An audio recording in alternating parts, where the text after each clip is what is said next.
Assalamualaikum warahmatullahi wabarakatuh. Saya Mega Kim Official. Spesial malam ini saya akan membuat salah satu siaran radio bobrok ala saya sendiri, yaitu saya akan menyapa emas-emas yang lagi re-entry atau yang sedang re-entry dari tahun kemarin sampai dengan tahun sekarang, yaitu tahun 2020 sampai dengan tahun 2021. Sengaja banget saya ingin sedikit menyapa teman-teman di dalam grup. Ini sudah ada sekitar 30 orang lebih di dalam grup ini. Oke, langsung aja tanpa basa-basi. Ada Mas Alfi. Halo Mas Alfi, semoga Mas Alfi sehat ya. Terus ada Mas Alan, ada Mas Anggun, ada Mas Arifin, ada Mas Aris. Halo Mas Aris. Terus ada Mas Atri, juga ada Mas Danang, terus ada Mas Denny, ada Mas Kuku dan lain-lain. Banyak banget ya. Ada Mas Ratam juga di situ. Oke, langsung aja. Ini sengaja banget ada percakapan di WA akan saya bacakan sebagai informasi untuk mas-mas yang sedang re-entry, yang kebingungan ini dan itu dan segala macamnya. Oke, silakan disimak ya. Ini ada percakapan atau chatting kita. Saya publikasikan karena tidak ada rahasia di antar kita bersama-sama begitu. Oke. Ini dia percakapannya. Ada Mas Ratam. Cara ngecek kemajuan data atau visa gimana? Gimana? Oke, terus ada Mas Kukuh lagi nih. Jawab, emang bisa ya? Maaf ya, nada saya seperti itu. Ini contohnya aja. Terus ada Mas Ratam lagi. Kayaknya nggak bisa deh. Kayaknya nggak bisa. Kayak gitu kali ya. Terus ada Mas Atri. Adakah teman-teman yang baru aja pulang di bulan ini dan re-entry? Wah, ternyata Mas Atri ini ada sedikit pertanyaan. Katanya, adakah? Terus ada lagi Mas Ratam, berharap segera ada penempatan khususnya re-entry. Oke. Terus saya menjawab pertanyaan Mas Ratam, cara ngecek kemajuan data atau visa gimana? Saya jawabnya, saya tidak tahu mas. Saya tidak tahu mas. Ya emang saya tidak tahu. Saya kalau nggak tahu jawab nggak tahu gitu ya. Terus ada Mas Rian, jawab pertanyaannya Mas Atri.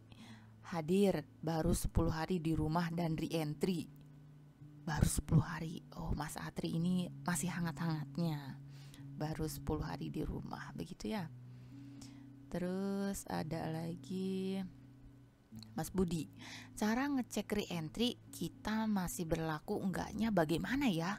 Terima kasih suhu. Terima kasih suhu badan. Suhu apa nih? Oke. Terus ada Mas Atri, Mas Aris jawab lagi. Bukan hadir, 3 bulan di rumah. Oh, ini jawabannya. Hadir baru 10 hari di rumah. Itu jawabannya Mas Rian. Terus Mas Aris menyambung 3 bulan di rumah. Oke. Dan bobot naik 5 kilo. Duh, makan apa ya? 3 bulan naik 5 kilo. Oke. Terus sambil ada apa tuh gambarnya tuh. Kayak gitu. Terus habis itu saya jawab ke Mas Budi nih, cara ngecek re-entry kita masih berlaku enggaknya gimana ya? Terima kasih suhu. Terus saya jawab, telepon ke BNP mas. Bener nggak? Telepon ke BNP, maksudnya bukan telepon sih, maksudnya ya kayak email kayak, habis itu kayak customer service-nya apa gimana gitu, seperti mas-mas yang lain lah contohnya. Terus ada lagi, karena itu kan buat ngecek-ngecek seperti itu data privasi ya, nggak mungkin kita dikasih untuk ngecek visa dan lain-lain begitu, karena itu urusannya imigrasi. Oke. Terus ada lagi Mas Kuku, kalau udah ada bukti pendaftaran harusnya udah aman gak sih? Tinggal nunggu pengumuman selanjutnya. Cemiu. Begitu kali ya. Terus Mas Ratam, Messenger FB G2G Korea. Kemarin saya nanya katanya batas visa sampai bulan 5. Nah, ada Mas Ratam menjawab lewat Messenger FB G2G Korea. Tuh, di Messenger. Terus lanjut. Mas Budi lagi. Berarti kalau lebih dari 5 bulan, Amsong dong. Amsong dong. Terus Mas Koirul, di SLC berlaku sampai 3 tahun. Yang bener yang mana? Yang bener yang mana? Jadi gini loh. Nah, SLC kalian itu sebenarnya kan emang berlakunya sampai 3 tahun. Akan tetapi itu secara cadong atau secara otomatis bosnya jika memerlukan kalian masih dan mau menunggu, itu mereka akan memperpanjang secara otomatis begitu, tanpa kalian ketahui ataupun kalian sadari. Kalian tinggal telepon bos kalian, terus kalian tanyakan, kalau enggak kalian minta gitu, bos perpanjang bos, ini udah 3 bulan nih bos, nih saya masih mau ke Korea nih. Jadi bosnya ya tinggal telepon atau enggak nge-fax gitu ya ke di sini, urusannya orang-orang di sini begitu. Oke. Terus betul itu 3 tahun berlaku, cuman antisipasi aja gitu ya, setiap 3 bulan sekali calling bos kalian atau enggak teman-teman kalian yang satu kerjaan gitu untuk memperpanjangnya, takutnya enggak diperpanjang begitu. Terus ada lagi katanya selama Sajang tidak membatalkan SLC aman-aman saja, makanya diminta suruh kontak-kontak orang kantor. Oke, Mas Budi. Oh begitu. Mas Ratam.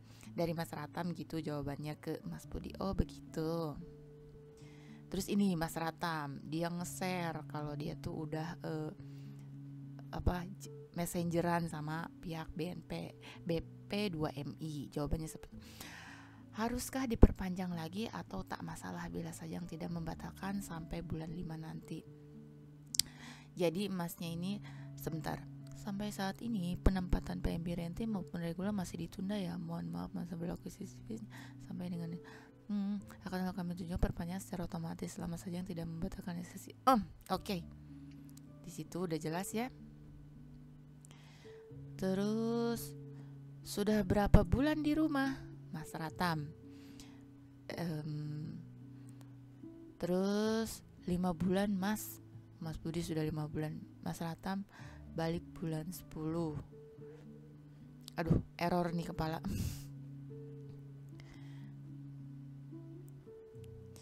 Terus oke, ini mereka sudah pertukaran kontak. Jadi itulah gunanya untuk re-entry di grup ini. Kalau kalian pengen masuk informasi, mungkin ada tetangga kalian yang deket-deket rumah segala macem, ya kan bisa bareng nanti kalau ada panggilan proses prelim apapun itu ya. Yang mau dimasukkan ke grup ini silakan, kalian bisa DM saya ataupun messenger saya, ataupun kalian di YouTube channel ini komen nanti, Mas ini IG saya, DM aja sekarang gitu, berarti saya sedang online begitu ya. Terus buat kalian yang mau re-entry yang masih di Korea dan on the way ke Indonesia, nih ada saran dari mas-mas tapi tidak saya bacakan ke bawah ya karena terlalu panjang banget obrolan kita di bawah gitu. Terus ini saya kasih contoh makanan. Nah ini dia makanan yang ada di karantina di Indonesia, itu contohnya ya, dilihat bisa. Terus habis itu ada lagi contoh-contoh yang lainnya, cuman gak bakalan saya bahas malam ini kan terlalu panjang, saya juga harus tidur karena besok harus kerja. Jadi intinya ini ada bocorannya buat mas-mas yang mau re-entry pulang ke rumah. Mas baiknya bawa masker cadangan, terus habis itu bawa steril tangan, kira-kira berapa gitu ya. Soalnya katanya mas-mas yang di karantina itu tidak disediakan di tempat karantina. Terus di karantina itu kayak ada yang lepas masker kayak gitu dan segala macemnya.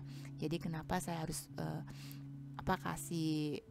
kasih saran untuk membawa cadangan masker, takutnya ada yang nggak sengaja di tempat karantina itu emang nggak punya apa gimana, jadi kan bisa berbagi sama mereka gitu untuk memakai masker, antisipasi untuk agar coronanya tidak menyebar terlalu luas begitu.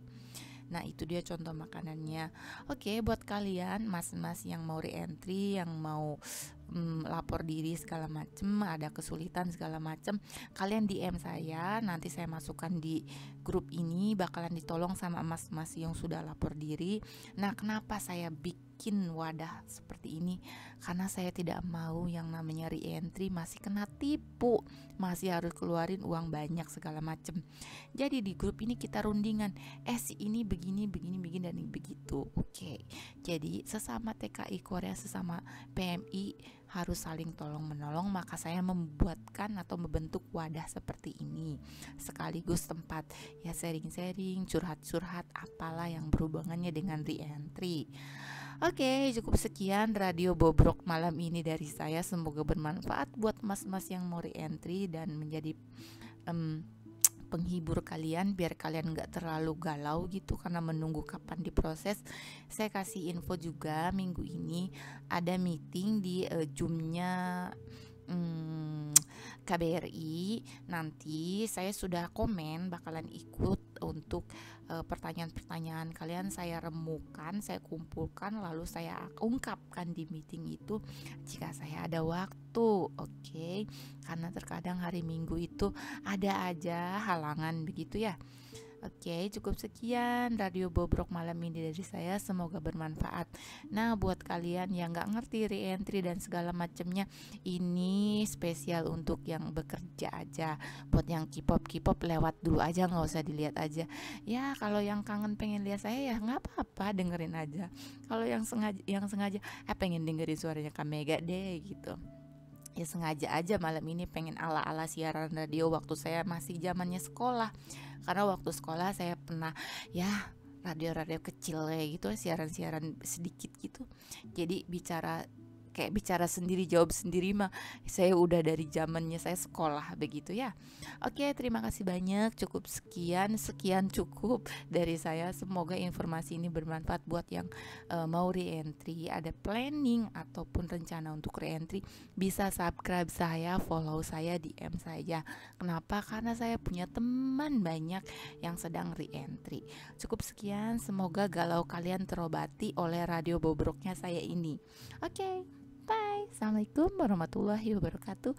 Nanti lanjut lagi radio bobrok, siaran radio bobrok episode kedua setelah sekiranya saya ikutan meeting tentang ya nanti deh dibahas, aduh panjangan.